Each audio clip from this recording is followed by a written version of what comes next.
नमस्कार, मैं हूं शाहिदा आतिफ और जैसा कि आप सब जानते हैं कि आयुष्मान में हर बार स्वास्थ्य संबंधी समस्याओं पर हम खास जानकारी आपको देते हैं। और इस कड़ी में आज हमारे साथ हैं डॉक्टर चंद्र कुमार सिंह, जो बंसल हॉस्पिटल में कंसल्टेंट कार्डियोलॉजिस्ट हैं। डॉक्टर चंद्र कुमार का आइए हम स्वागत करते हैं। डॉक्टर कुमार, आपका बहुत बहुत स्वागत है। नमस्कार, धन्यवाद आपका। तो आज हम बात करने वाले हैं हृदय रोग के बारे में और उसके उपचार के बारे में। अगर आप भी इस बारे में कुछ जानना चाहते हैं तो कार्यक्रम के दौरान हमारे नंबर टीवी स्क्रीन पर लगातार फ्लैश हो रहे हैं, जिनके जरिए आप सीधे सीधे डॉक्टर चंद्र कुमार से बातचीत कर सकते हैं, सलाह ले सकते हैं। लेकिन सबसे पहले हमें ये जानना बहुत जरूरी है कि हृदय संबंधित समस्याओं के लिए कब चेकअप करवाना जरूरी होता है, क्योंकि हमें ये तो पता होता है कि दिल की बीमारियां होती हैं, लेकिन कब सही वक्त है कि अब चेकअप करवाना चाहिए। आइए जानते हैं डॉक्टर साहब से। जी ये चूँकि ये आप सबको पता ही होगा कि जनरली जो हृदय रोग की बीमारी है ओल्ड एज से रिलेटेड होती है। जैसे जैसे एज बढ़ती है हृदय रोग का खतरा बढ़ता जाता है, पर अभी हमारे हिंदुस्तान में देखा गया है कि यंग एज में, यंगर पॉपुलेशन में भी काफ़ी हार्ट अटैक हो रहा है। तो ऐसे पेशेंट जिनको पहले से रिस्क फैक्टर है, रिस्क फैक्टर जैसे जो डायबिटिक हैं, हाइपरटेंसिव हैं, जिनको डिस्लिपिडीमिया, एबनॉर्मल कोलेस्ट्रॉल की प्रॉब्लम है, जिनको ओबेसिटी, मोटापा है, या जिनको फैमिली हिस्ट्री है हार्ट डिजीज़ की, तो उनको रूटीन चेकअप अर्ली स्टार्ट कर देना चाहिए। अगर वो मेल पेशेंट है तो 40 के बाद एक रूटीन कार्डियक चेकअप होना चाहिए, और अगर वो फीमेल पेशेंट है तो 50 के बाद एक रूटीन कार्डियक चेकअप होना चाहिए ऐसे मरीजों का जिनमें हार्ट डिजीज़ होने का खतरा काफ़ी ज़्यादा है। क्या बच्चों में भी कोई सिम्टम होते हैं कि कई बार हम देखते हैं कि जब बच्चे पैदा होते हैं तो बहुत सारे विकार के साथ पैदा होते हैं। क्या दिल की बीमारी क्या छोटे बच्चे को भी हो सकती है? इस बारे में क्या कहेंगे आप? हाँ, बच्चों में भी दिल की बीमारियां होती हैं जिन्हें हम कंजेनाइटल हार्ट डिजीज़ कहते हैं। कंजेनाइटल हार्ट डिजीज़ मतलब जन्मजात बीमारियां जो बच्चे को जन्म के समय ही होती हैं। तो उनका उनका यूजुअली जो डायग्नोसिस होता है वो इनिशियली बनाना होता है, एज अर्ली एज डायग्नोस करना होता है और तुरंत ही उनको ट्रीटमेंट करना होता है, क्योंकि बहुत लंबे समय तक उनको छोड़ नहीं सकते, क्योंकि सर्वाइवल उनमें काफ़ी कम होता है अगर हमने बीमारी का इलाज तुरंत नहीं किया तो। डॉक्टर कुमार, आपसे हम ये भी जानना चाहेंगे कि क्या हर सीने का जो दर्द होता है हार्ट अटैक का लक्षण लिए होता है? इसमें हम अंतर कैसे करें? मतलब तुरंत फिर क्या करना चाहिए? क्योंकि अक्सर लोग कहते हैं भाई आपके उल्टे हाथ में दर्द रहता है तो मान के चलो दिल की बीमारी होगी, और उल्टे हाथ की साइड दर्द रहना ठीक नहीं होता है। या इस बारे में क्या बताएंगे आप? पहली बात तो ये कि जो आपका पहला सवाल था कि हर सीने का दर्द हार्ट अटैक नहीं होता, ये हमारी जनता को समझना होगा। और दूसरा जो इम्पॉर्टेंट पॉइंट है कि अगर सीने का दर्द है तो उसको हम इग्नोर भी नहीं कर सकते, क्योंकि अगर वो हार्ट अटैक का दर्द है तो वो काफ़ी सीरियस होता है और उसमें अकस्मात मृत्यु का खतरा भी रहता है। तो सीने का दर्द यूजुअली जो उसमें हार्ट के कारण भी हो सकता है, एक मस्कुलर पेन भी हो सकता है, सीने का दर्द, हड्डियों का दर्द भी हो सकता है, विटामिन डिफिशियंसी में भी सीने का दर्द होता है, और कुछ पेट से संबंधित बीमारियां हैं उनमें भी सीने का दर्द हो सकता है। बट जो हार्ट से संबंधित सीने का दर्द है उसके कुछ स्पेसिफिक सिम्टम्स अर्थात कुछ लक्षण होते हैं जिससे हम डायग्नोस करते हैं कि ये सीने का दर्द हार्ट अटैक के कारण ही है। जैसे कि सबसे इम्पॉर्टेंट कि पेशेंट में रिस्क फैक्टर हैं या नहीं है। तो अगर पेशेंट डायबिटिक है, हाइपरटेंसिव है, ओबेज है, फैमिली हिस्ट्री हार्ट डिजीज़ की है और एबनॉर्मल कोलेस्ट्रॉल है, और ऐसे मरीजों में अगर सीने का दर्द है तो उसमें हार्ट डिजीज़ का रिस्क काफ़ी ज़्यादा रहता है। और सीने का जो दर्द होता है स्पेसिफिकली जो हम डायग्नोस करते हैं कि हार्ट के कारण ही है, उसमें रिट्रोस्टर्नल मतलब ये जो स्टर्नम हमारी है उसके नीचे दर्द होता है, और वो दर्द भारीपन टाइप से महसूस होता है। जो पेट का दर्द होता है यूजुअली उसमें जलन महसूस होती है, पर जो हार्ट के कारण दर्द होता है उसमें भारीनेस महसूस होती है। और जो हार्ट का दर्द है उसे हम लोकलाइज नहीं कर सकते, मीन्स हम उसे अगर उंगली रख के बता पा रहे हैं कि ये दर्द है, यहाँ पे दर्द है, तो यूजुअली वो हार्ट का दर्द नहीं होता है।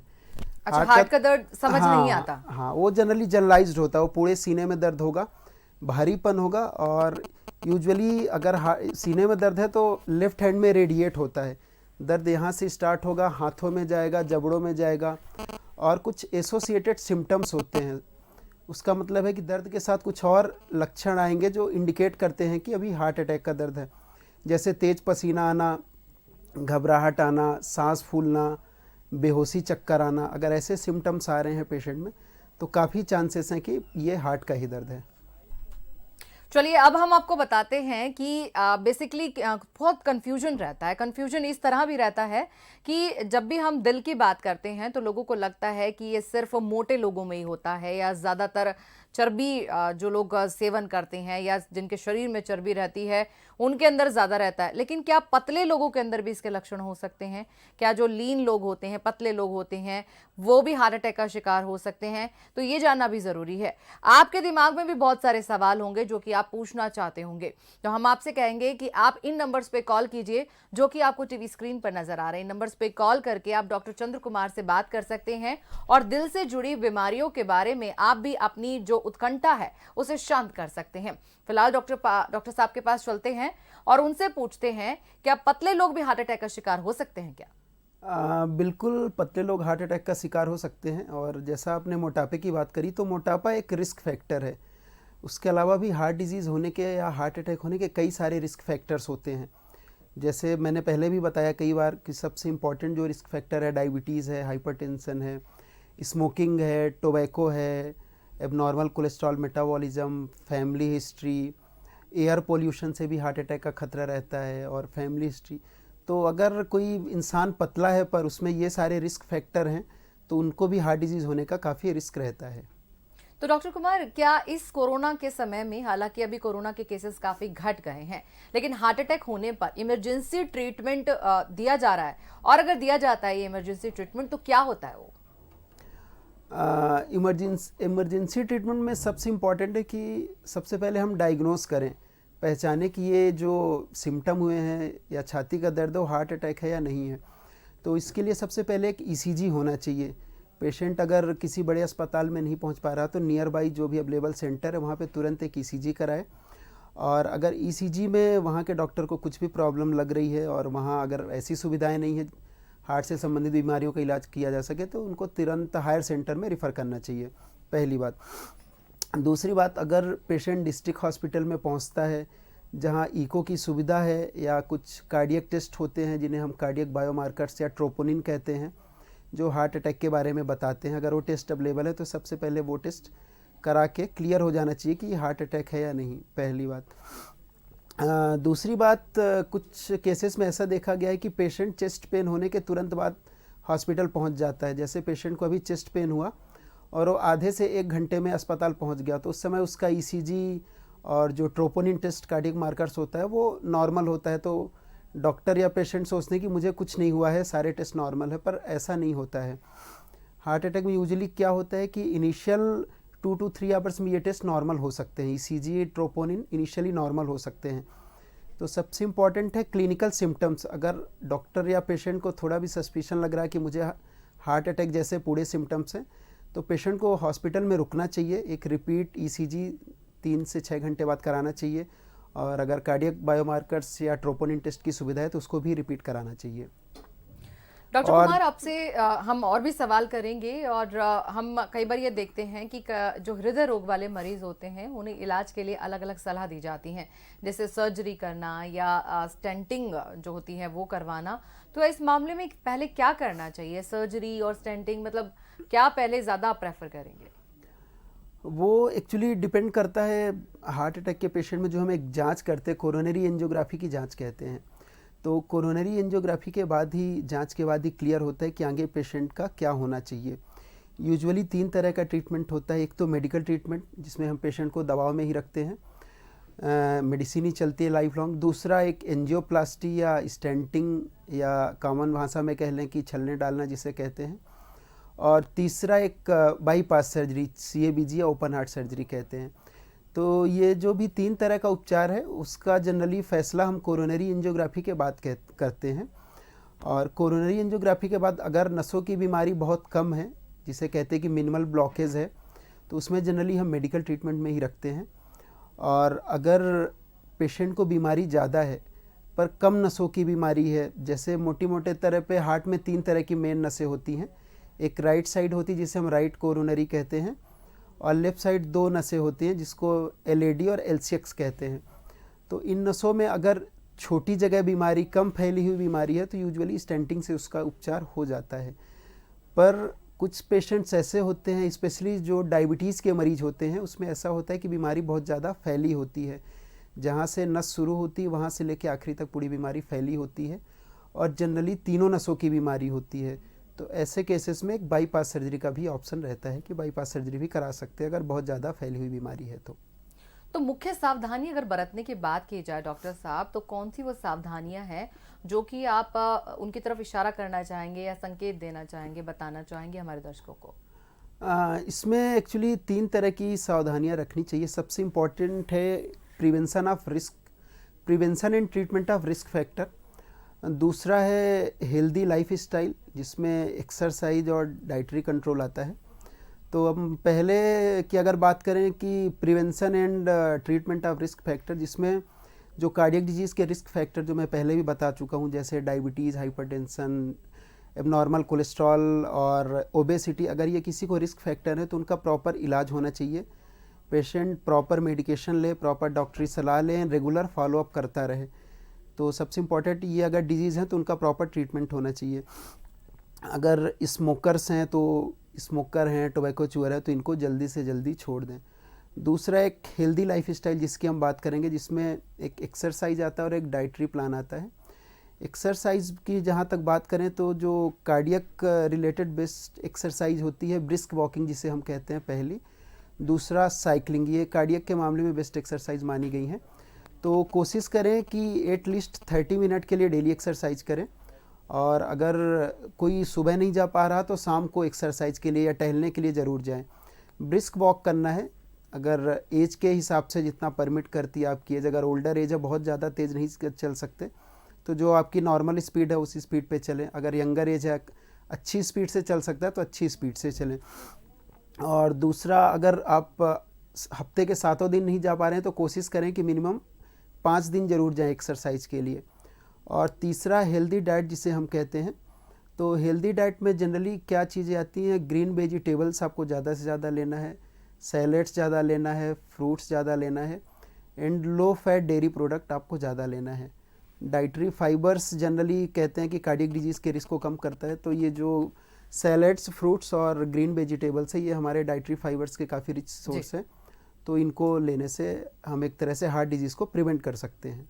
डॉक्टर कुमार, आपने अभी एंजियोप्लास्टी के बारे में बात की थी। मसलन अगर हम एक उदाहरण दें कि किसी ने एंजियोप्लास्टी करवा ली है, सर्जरी करवा ली है, और बाद में इसके क्या फिर से होने के चांसेस होते हैं? मतलब हृदय संबंधित जो समस्याएं हैं फिर से उभर सकती हैं, या फिर उसके बाद भी फिर से एंजियोप्लास्टी करवाना संभव है 2 बार? ये इन 2 सवालों का जवाब जरूर जानना चाहेंगे आपसे। ये बहुत अच्छा सवाल पूछा आपने। ये काफ़ी पेशेंट एक्चुअली पूछते हैं। तो यूजुअली सेकंड प्रोसीजर की ज़रूरत नहीं होती अगर पेशेंट प्रॉपर मेडिकेशन ले रहा है, रेगुलर फॉलोअप करा रहा है, प्रॉपर डॉक्टरी सलाह से चल रहा है, और जो भी उसके रिस्क फैक्टर हैं, डायबिटीज़, हाइपरटेंशन, उनका प्रॉपर तरीके से कंट्रोल कर रहा है, तो जनरली दूसरी बार ऑपरेशन या सर्जरी की ज़रूरत नहीं पड़ती। पर रेयर केसेस में ये चीज़ें होती हैं, उनको रोका नहीं जा सकता। वो हम भी नहीं बता सकते या कोई भी नहीं बता सकता कि कौन से पेशेंट को फिर से दिक्कत होगी या नहीं होगी। पर बेटर वे में कहा जाए कि अगर प्रॉपर मेडिकेशन रेगुलर फॉलोअप किया जाए और रिस्क फैक्टर को कंट्रोल किया जाए, हेल्दी लाइफ स्टाइल रखी जाए, रेगुलर एक्सरसाइज रखा जाए, तो यूजुअली बीमारी होने की संभावना कम होती है। और अगर किसी ने एंजियोप्लास्टी करवा ली तो दोबारा संभव है या नहीं है? वो डिपेंड करता है। कभी कभी ऐसा देखा गया है कि जैसे हम एंजियोप्लास्टी करते हैं तो जहाँ पे बीमारी होती है, नस के जिस हिस्से में बीमारी होती है, वहाँ पे हम एक स्टेंट प्लेसमेंट करते हैं, जिससे जो कोरोनरी आर्टरी या हार्ट की धमनियाँ, उसमें खून का जो बहाव है वो प्रॉपर तरीके से हो। बट कुछ पेशेंट है, स्पेशली जो डायबिटिक पेशेंट्स होते हैं या जिनमें नॉर्मल कोलेस्ट्रॉल्स होते हैं, उसमें ऐसा देखा गया है कि जो नसें पहले नॉर्मल थी, एंजियोप्लास्टी के समय नॉर्मल थी, उन नई नसों में भी नई बीमारी पैदा होने का खतरा रहता है। इसलिए मैंने कहा है कि एक तो हार्ट डिजीज़ का प्रॉपर ट्रीटमेंट होना चाहिए, साथ में जो रिस्क फैक्टर है उनका भी प्रॉपर ट्रीटमेंट होना चाहिए। ऐसा नहीं कि एक बार हार्ट डिजीज़ का इलाज हो गया फिर पेशेंट हाइपरटेंशन को भूल गया, डायबिटीज़ को भूल गया, ऐसा नहीं होना चाहिए। सारी चीज़ों का सम्मिलित इलाज होना चाहिए। डॉक्टर चंद्र कुमार, अगर किसी को पहले हार्ट अटैक हुआ हो और अब उसके हृदय की जो पंपिंग है वो कम हो गई हो, तो फिर क्या किया जाना चाहिए? ये हृदय पंपिंग जनरली ये देखा गया है कि जनरली मेजर हार्ट अटैक के बाद इसमें कमी आती है पंपिंग में। और इसका जो सबसे महत्वपूर्ण कारण है कि late diagnosis and late treatment. Patient एक तो लक्षण पहचानने में काफ़ी देर कर देते हैं और हॉस्पिटल काफ़ी देर से पहुंचते हैं, पहली बात। और जो दूसरी इम्पॉर्टेंट बात ये है कि हमारे देश में अभी इस तरह की सुविधाएं नहीं हैं कि अगर हमारे कहीं गांव का पेशेंट है या छोटे कस्बे का पेशेंट है तो तुरंत ऐसे अस्पताल में पहुंच जाए जहां अर्जेंट एंजियोग्राफी एंजियोप्लास्टी की जा सके या अर्जेंट थ्रोम्बोलिसिस की जा सके। तो जो हार्ट अटैक का इनिशियल 60 मिनट या 1 घंटा कह लो, गोल्डन आवर्स कहलाता है। अगर हम इन 60 मिनट्स के अंदर आर्टरी को ओपन कर देते हैं आइदर एंजियोप्लास्टी के थ्रू, तो जनरली हार्ट की जो कमजोरी आती है उसका खतरा काफ़ी कम हो जाता है या ना के बराबर रहता है। पर चूंकि हमारे देश में ये संभव नहीं है कि पेशेंट तुरंत हॉस्पिटल पहुंच पाए और तुरंत उसकी एंजियोग्राफी एंजियोप्लास्टी हो सके, तो मेजर हार्ट अटैक के बाद काफ़ी सारे मरीजों में देखा गया कि हार्ट में वीकनेस आती है। तो उसका जो ट्रीटमेंट है उस 3 तरह का जनरली ट्रीटमेंट होता है। सबसे इम्पॉर्टेंट मेडिकल ट्रीटमेंट, उसके लिए प्रॉपर कार्डियोलॉजिस्ट से रेगुलर सलाह लेनी चाहिए और जितनी भी दवाइयाँ संभव हैं, जितनी भी दवाइयाँ एडवाइजेबल हैं वो सारी चलनी चाहिए, पहला। दूसरा जो डाइटरी इनटेक है कि अगर उसमें वीकनेस है तो जनरली नमक और पानी कम लेने की सलाह दी जाती है, तो एक उस सलाह को मानना चाहिए। और अभी आजकल काफ़ी सारी डिवाइस आ गई हैं, जैसे एक CRT कार्डियक रिसिंक्रोनाइजेशन थेरेपी जिसे हम कहते हैं, पेसमेकर की तरह डिवाइस होती है। तो अगर कुछ पेशेंट्स में उसका इंडिकेशन होता है कि उनको CRT लगना चाहिए, तो अगर उस मशीन किसी की पंपिंग बहुत ज़्यादा कम है, 15% है, 20% है, और हमें लग रहा है कि उसे CRT लगाने से फ़ायदा होगा, पंपिंग इम्प्रूव होगी, तो ऐसे मरीजों में पेसमेकर जैसी डिवाइस भी लगा सकते हैं जिससे पंपिंग बढ़ जाए। डॉक्टर साहब, वैसे अगर यंगस्टर्स की हम बात करें तो इन दिनों जैसे यंगस्टर होते हैं उनकी जो लिविंग स्टाइल है बहुत अलग है। तो यंगस्टर जितने एनर्जेटिक होते हैं असल में उतने आजकल दिखते नहीं हैं। अगर हाल फिलहाल के किसी उदाहरण की बात करें तो हम देख सकते हैं बिग बॉस के जो विनर रहे सिद्धार्थ शुक्ला, उनकी जी, हार्ट जी। अटैक में बहुत कम एज के अंदर जो है उनकी मौत हो गई। तो इस बारे में आप क्या कुछ कहना चाहेंगे? क्या ये सिगरेट, शराब, या फिर जब जो लोग जिम जाते हैं तो उस दौरान वो फैट बर्नर खाते हैं, अलग अलग वो प्रोटीन और न जाने कितने सप्लीमेंट यूज करते हैं, क्या यंगस्टर में ये भी एक बिल्कुल, बड़ी वजह बिल्कुल। होती है, एक अलग सी डाइट रखना अपनी? बिल्कुल, बिल्कुल सही कहा आपने। ये यंगस्टर्स में यूजुअली जो हार्ट डिजीज़ का रिस्क है आजकल काफ़ी हमारे इंडिया में तो काफ़ी कॉमन हो गया, और उसके जो इम्पोर्टेंट रिस्क फैक्टर हैं, एक तो sedentary life style. Sedentary life style means बिल्कुल जो भी यंगर जनरेशन है बिल्कुल आउटडोर एक्टिविटी ख़त्म हो गई है, जैसा कि हम स्कूल में भी देख रहे हैं और कॉलेज में भी देख रहे हैं। बस इंडोर एक्टिविटी है, लोग मोबाइल में ही दिन भर रहते हैं, बाहर गेम्स खेलने नहीं जाते, कोई प्रॉपर एक्सरसाइज नहीं करते, तो इसके कारण एक रिस्क है। दूसरा एक स्मोकिंग की हैबिट्स काफ़ी बढ़ गई इंडिया में, को भी रिस्क फैक्टर है। और तीसरा जो देखा गया है कि फूड हैबिट्स काफ़ी आजकल जंक फूड और फास्ट फूड यूज कर रहे हैं, उसके कारण भी हार्ट डिजीज़ का खतरा है। और जो जिम वाले लोग हैं जो जिम जाते हैं, कई तरह के सप्लीमेंट्स लेते हैं जिनका एक्चुअल रोल पता नहीं कि वो क्या साइड इफ़ेक्ट कर रहे हैं शरीर में, तो उनसे भी मेरे ख्याल से हार्ट डिजीज़ का काफ़ी रिस्क बढ़ जाता है। डॉक्टर साहब, आजकल हमने देखा कि बहुत सारे प्रोडक्ट मार्केट में आए हुए हैं। जैसे जिन लोगों को शुगर नहीं लेनी है तो कुछ शुगर फ्री जैसी प्रोडक्ट हैं, या बहुत सारे ऐसे प्रोडक्ट हैं जो कि वो अपनी डाइट से हटकर एक सब्स्टिट्यूट के तौर पर वो अपनाते हैं, इनटेक करते हैं। क्या इस तरह के जो प्रोडक्ट हैं वो भी दिल पर हमारे विपरीत असर डालते हैं? बिल्कुल, उनका थोड़ा बहुत ज़्यादा तो नहीं, पर थोड़ा बहुत इफ़ेक्ट उनका हार्ट में ज़रूर होता है। तो कोशिश करें कि ऐसे जो भी प्रोडक्ट जो मार्केट में बहुत ज़्यादा अवेलेबल है, जिनका बहुत ज़्यादा एडवर्टाइजमेंट किया जा रहा है, जब तक पूरी तरह श्योर ना हो कि वो सेफ़ है या नहीं, बिल्कुल यूज़ ना करें। और उसके लिए अपने डाइटिशियन या डॉक्टर से ज़रूर सलाह लें अगर आप ऐसा कोई प्रोडक्ट यूज़ करते हैं तो। डॉक्टर साहब, आपसे एक ये भी जानना चाहते हैं कि लोग अक्सर सुबह उठकर जॉगिंग पे जाते हैं, रनिंग करते हैं और बहुत सारी ऐसी एक्टिविटीज़ करते हैं जो कि आपको बहुत सांस लेने पर जो है विवश कर देती है, इंसान उसमें हांफने लगता है और मतलब अपने आप का कहते हैं ना कि पूरा व्यायाम करता है। जो लोग हार्ट पेशेंट होते हैं, अब उनके लिए तो इतनी पॉसिबिलिटीज़ नहीं है कि वो रनिंग करें या जॉगिंग करें। जी, जी। उनके लिए क्या आप सजेस्ट करना चाहेंगे कि अपने आप को स्वस्थ रखने के लिए उन्हें कितना प्रेशर अपनी बॉडी में देना चाहिए? उनके लिए मैंने जैसे बताया कि एक तो हार्ट डिजीज़ एज रिलेटेड बीमारी है, ओल्डर एज में ज़्यादा कॉमन होती है, 60 प्लस में ज़्यादा कॉमन होती है, और उस एज में बहुत ज़्यादा एक्टिविटी भी पेशेंट की नहीं रह जाती, काफ़ी सारी बोन डिजीज़, मस्कुलर डिजीज़ ये हो जाती हैं। पेशेंट बहुत ज़्यादा एक्टिव नहीं रह पाता, बहुत ज़्यादा एक्सरसाइज नहीं कर पाता, तो उनके लिए यही सलाह है कि जितना उनका शरीर अलाउ करे उतना ही एक्सरसाइज करें। जैसे पैदल चलना तो मेरे ख्याल से पैदल चला जा सकता है, तो अगर उनका शरीर अलाउ करता है 1 से 2 किलोमीटर, बहुत ज़्यादा स्पीड से नहीं चल सकते, तो जो उनकी नॉर्मल स्पीड से उसी स्पीड से चलें। तो वो बहुत ज़्यादा एक्सरसाइज, जिमिंग ये तो नहीं कर सकते, पर एक जो नॉर्मल वॉकिंग है या जॉगिंग जिसे हम कहते हैं वो कर सकते हैं, तो वो ज़रूर करें, उसको अवॉइड ना करें। जी डॉक्टर साहब, हम जैसा कि जानते हैं अपने समाज के अंदर कि सिगरेट और शराब आपके फेफड़ों पर या आपके लीवर पर जो है विपरीत असर डालते हैं। क्या सिगरेट और शराब दिल पर भी कोई विपरीत असर डालता है? बिल्कुल, बहुत अच्छा सवाल पूछा आपने। जो सिगरेट है या टोबैको, इधर सिगरेट स्मोकिंग फॉर्म में लें या टोबैको च्युइंग करें, इन दोनों का बहुत ही ज़्यादा खतरा रहता है हार्ट में। इनके कारण हार्ट अटैक का रिस्क काफ़ी ज़्यादा बढ़ जाता है, पहली बात। दूसरी बात, हार्ट फेलियर का रिस्क भी रहता है, और सिगरेट स्मोकिंग से ये देखा गया कि एबनॉर्मल रिदम होने का भी रिस्क रहता है। तो एक तरह से सिगरेट हार्ट की सब तरह की बीमारियां करा देती हैं, जिसमें हार्ट अटैक भी आता है, हार्ट फेलियर भी आता है, एबनॉर्मल रिदम भी आता है। और जहाँ तक अल्कोहल की बात करें तो एक्सेसिव अल्कोहल कंजप्शन से हार्ट में विपरीत असर पड़ता है, जिसमें हार्ट फेलियर का, एक्सेसिव अल्कोहल कंजप्शन से हार्ट फेलियर का रिस्क रहता है, पहली बात।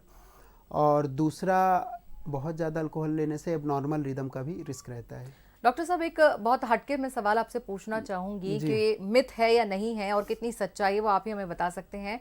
आजकल हम मोबाइल का इस्तेमाल करते हैं और अक्सर लोग अपना मोबाइल जेब में रख लेते हैं। खासतौर से अगर पुरुषों की बात करें तो वो अपना मोबाइल बिल्कुल उसी पॉकेट की तरफ रखते हैं, क्योंकि उल्टी साइड ही वो पॉकेट होती है। और अक्सर हमने बड़े बुजुर्गों से कहते सुना है भी यहाँ मत रखो, इसका विपरीत असर दिल पर होगा। क्या वाकई इसमें कोई सच्चाई है या मिथ है? बस ये नहीं, ऐसा तो नहीं सुना, ना मैंने कभी देखा, ना कभी ऐसी कोई पेपर पब्लिश हुआ है, तो मेरा कहना कि ये मिथ ही है, इसमें कोई सच्चाई नहीं है। तो चलते चलते आप क्या संदेश देना चाहेंगे डॉक्टर साहब, क्योंकि छोटी छोटी ऐसी बातें हैं जिनका ध्यान रखना हमें बहुत ज़रूरी है। अगर हम शुरू से वो सब चीज़ें कैरी करके चले तो हो सकता है दिल की बीमारियों से हम मुक्ति पा सकते हैं आने वाले वक्त में, अपनी एक एज में आके। तो किन चीज़ों का ख्याल रखना चाहिए? हाँ, मैं एक्चुअली ये 4 पॉइंट्स में ये चीज़ें बताऊंगा। जो सबसे इम्पोर्टेंट एक जो है कि early diagnosis and treatment of risk factor, जिसमें जितने भी रिस्क फैक्टर हैं जो हार्ट डिजीज़ कराते हैं, जिसमें diabetes, sugar, blood pressure, abnormal cholesterol, obesity, इनकी जल्दी से जल्दी पहचान की जाए, जिसके लिए हम रूटीन चेकअप करा सकते हैं, और अगर बीमारी निकलती है तो उसका सही तरीके से इलाज कराना चाहिए। दूसरा, इसमें एक पॉइंट है, प्रॉपर एक्सरसाइज प्रोग्राम एक होना चाहिए, जिसमें मैंने बताया कि ब्रिस्क वॉकिंग और साइकिलिंग एक बहुत अच्छे एक्सरसाइज प्रोग्राम है, जो कार्डियक के लिए काफ़ी हेल्दी रहते हैं। तो डेली कम से कम 30 मिनट के लिए एक्सरसाइज करें, और अगर डेली नहीं जा पा रहे हैं तो हफ्ते में कम से कम 5 दिन के लिए जाएं। और जो तीसरा पॉइंट है, dietary habits, healthy dietary habits, जिसमें मैंने बताया कि जो डाइट है जिसमें आपको ज़्यादा से ज़्यादा हरी सब्जियां, फ्रूट्स, सैलड्स, दालें, इनका सेवन करना है, तो इससे हार्ट डिजीज़ का खतरा रुक जाता है। और चौथा, और जो सबसे मोस्ट इम्पॉर्टेंट है, कि पेशेंट या जो भी प्राइमरी केयर फिजिशियन है, उनको हार्ट डिजीज़ के लक्षण को जल्दी से जल्दी पहचानना चाहिए, और उन्हें अगर लगता है कि ये सच में हार्ट डिजीज़ है, क्लिनिकली सिम्टम वाइज, या अगर ईसीजी की सुविधा वहाँ से, तो उनको तुरंत ऐसे सेंटर में रिफ़र करना चाहिए जहाँ हार्ट डिजीज़ से संबंधित बीमारियों का सारा इलाज संभव है। जी डॉक्टर साहब, आपका बहुत बहुत शुक्रिया आज आप हमारे स्टूडियो में आए और अपना वक्त दिया। Thank you. आज हमने डॉक्टर चंद्र कुमार से हृदय रोग के बारे में जाना, और निश्चित रूप से आपको सभी सवालों के जवाब भी मिले होंगे। हार्ट की समस्या को लेकर बिल्कुल भी लापरवाही ना करें, फौरन डॉक्टर से संपर्क करें और स्वस्थ रहें। इसके के साथ ही हमारी इस खास पेशकश में फिलहाल इतना ही। कल फिर हाजिर होंगे एक नई स्वास्थ्य संबंधी समस्या के उपचार के साथ। दीजिए इजाजत, नमस्कार।